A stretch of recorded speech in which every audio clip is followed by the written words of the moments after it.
You're listening to The World at 8 with Lynn Moser. The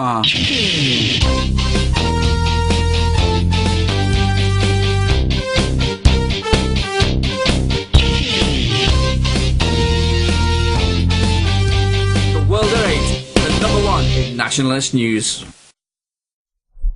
Highlights of the news today, the 10th of February.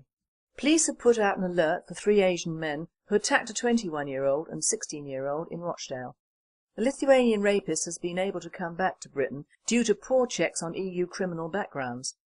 A black ice warning to all motorists is being given on TV and radio. Euronews with Nick Griffin. More than 10,000 Syrian troops are gathering together on the outskirts of the city of Homs.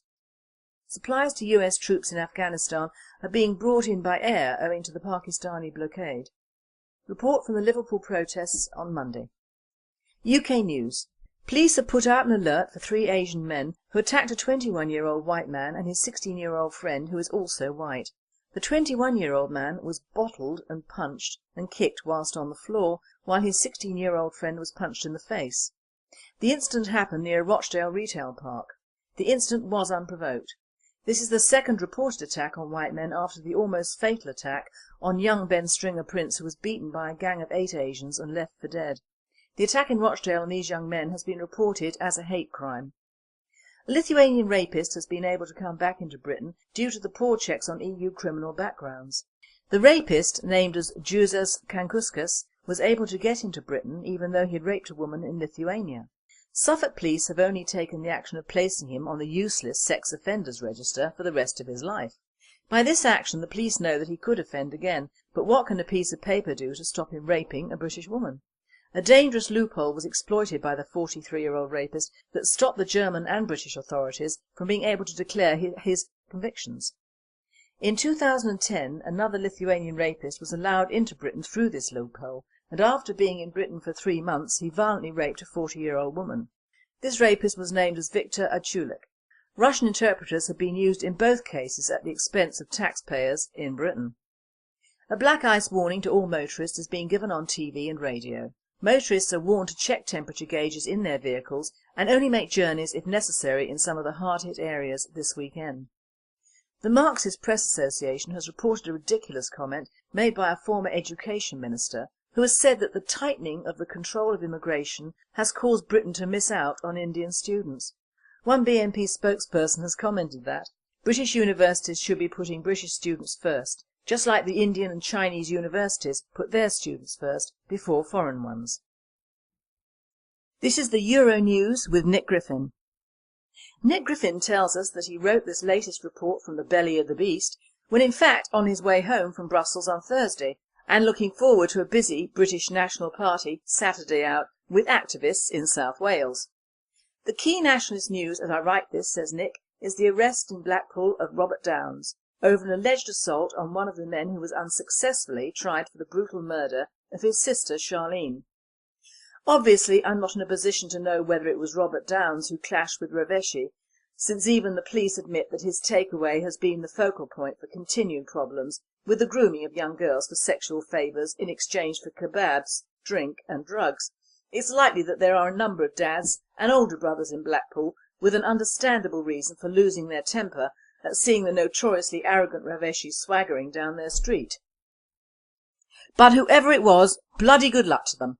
While such problems should ideally be dealt with by the police and courts, when the legal system lets a community down as badly as it has in the instance centred on Funny Boy's Mr Beans or whatever it's called this week, then decent individuals are, as a result, left feeling that they have no choice but to take the law into their own hands. With Robert now due to appear in Blackpool Magistrates Court on the 21st of February, the authorities will be well advised to understand the anger that is building up as a result of their long-running failure to treat racially and religiously aggravated hate crimes against the English working class and to set about defusing the time bomb starting with a nominal sanction which merely symbolises recognition of the fact that such actions, while legitimate in terms of natural justice, are against the law of the land. A tough penalty, on the other hand, would merely further confirm in the minds of the huge and growing number of young Brits who now get their opinion-forming information from social networking sites rather than from the lie-filled control media, that the entire legal and political system is so biased against the white working class that nothing short of a revolution can put an end to the injustice and the corruption. Already well noted is the fact that, while the police seem incapable of rapid and effective action when cowardly gangs of Muslim thugs murder a Gavin Hopley, kick a Dan Stringer to within an inch of his life, or beat 2 more innocent lads in Rochdale, they pull out all the stops the moment a creature like Raveshi alleges that he has had a one-on-one confrontation in which he came off second best, or when some woman at the end of her tether tells it like it is on a train. The police and courts need to dump all the PC hoop jumping and bring back robust, fair and colour-blind policing. If they don't, they'll deserve the brunt of the blame when the whole country goes up in flames. Last August, when all over London the young men of different communities came out, on behalf of their own communities, to face down the overwhelmingly black rioters from whom the police had repeatedly been ordered by their superiors to run away. There will not be another warning of what's to come like that, so the powers that be need to take heed and sort their act out. Mr Griffin then changes the subject and the mood.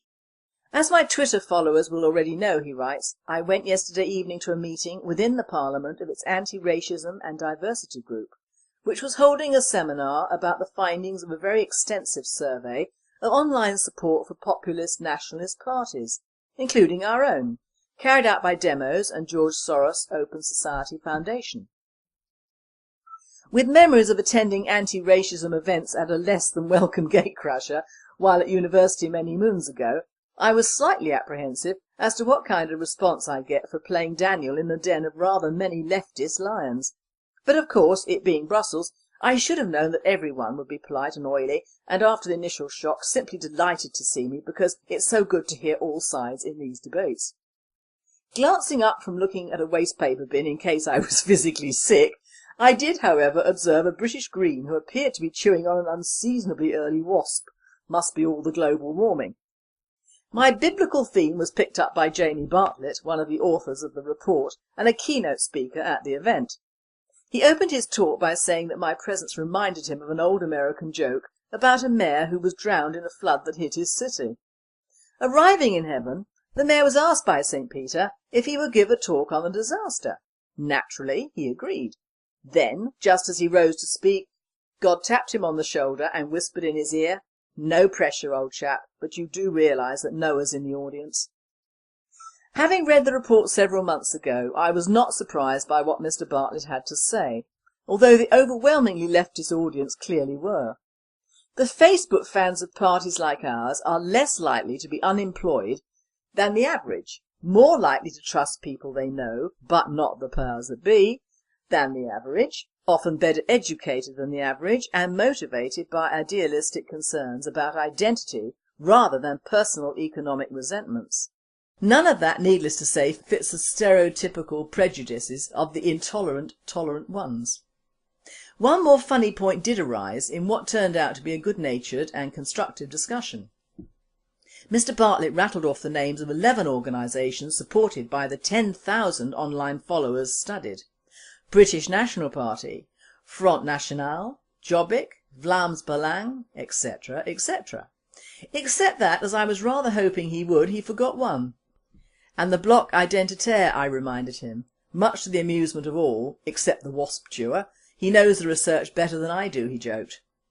Not quite, but, as I said during the subsequent round table discussion, my colleagues and I in the publicity department have studied his digital populism survey very carefully, and we are finding it very useful.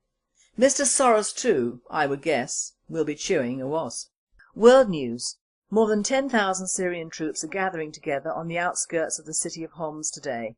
The soldiers are said to be getting ready to do battle with anti-government fighters in the city. Many people have started to flee, but the majority are remaining. It is reported that many civilians may be killed during the clash. NATO has had to transport vital supplies to troops in Afghanistan over Pakistani airspace due to the Pakistani government's blockade to NATO over using its land. The supplies to forces using the roads in Pakistan were blocked to NATO after a US drone plane fired missiles upon Pakistani soldiers near the Afghan border last year.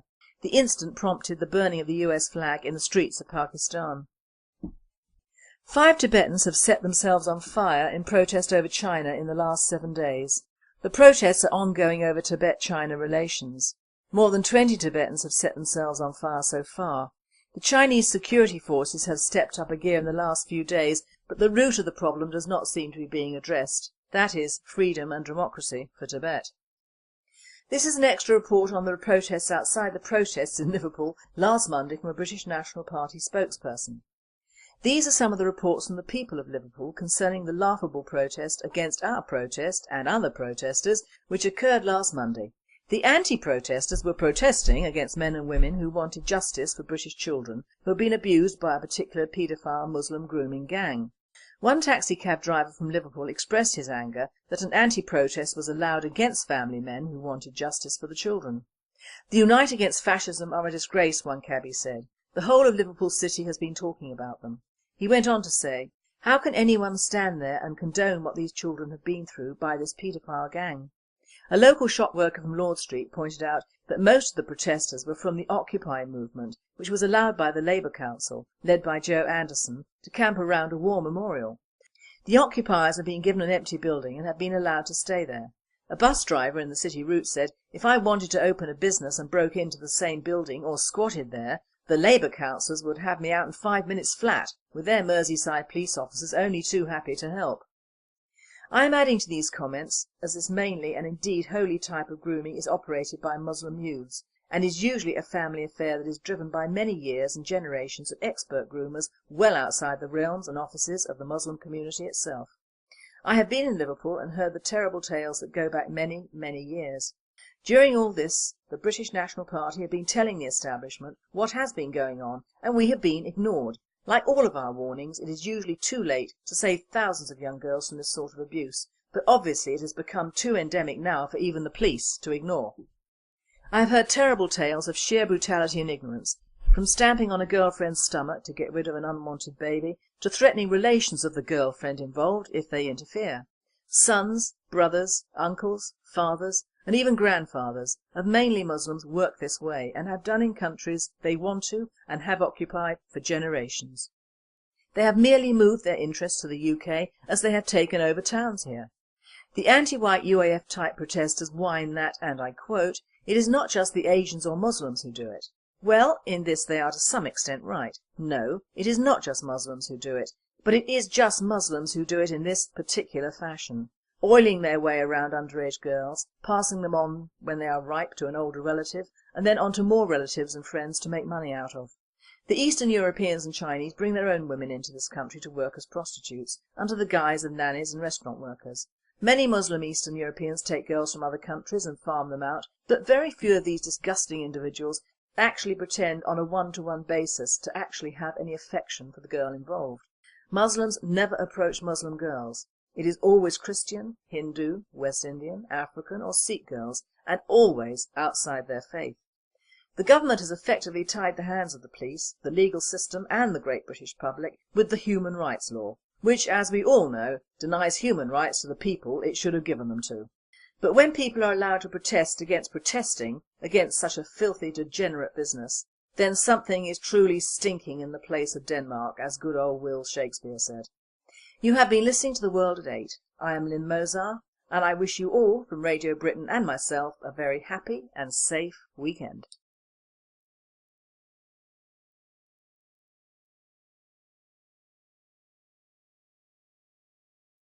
A black ice warning to all motorists is being given on TV and radio. Euronews with Nick Griffin. More than 10,000 Syrian troops are gathering together on the outskirts of the city of Homs. Supplies to US troops in Afghanistan are being brought in by air owing to the Pakistani blockade. Report from the Liverpool protests on Monday. UK News. Police have put out an alert for 3 Asian men who attacked a 21-year-old white man and his 16-year-old friend who is also white. The 21-year-old man was bottled and punched and kicked whilst on the floor, while his 16-year-old... Nationalist News. Highlights of the news today, the 10th of February. Police have put out an alert for 3 Asian men who attacked a 21-year-old and 16-year-old in Rochdale. A Lithuanian rapist has been able to come back to Britain due to poor checks on EU criminal backgrounds. A friend was punched in the face. The incident happened near Rochdale retail park. The incident was unprovoked. This is the second reported attack on white men after the almost fatal attack on young Ben Stringer Prince, who was beaten by a gang of 8 Asians and left for dead. The attack in Rochdale on these young men has been reported as a... You're listening to The World at 8 with Lynn Mozart.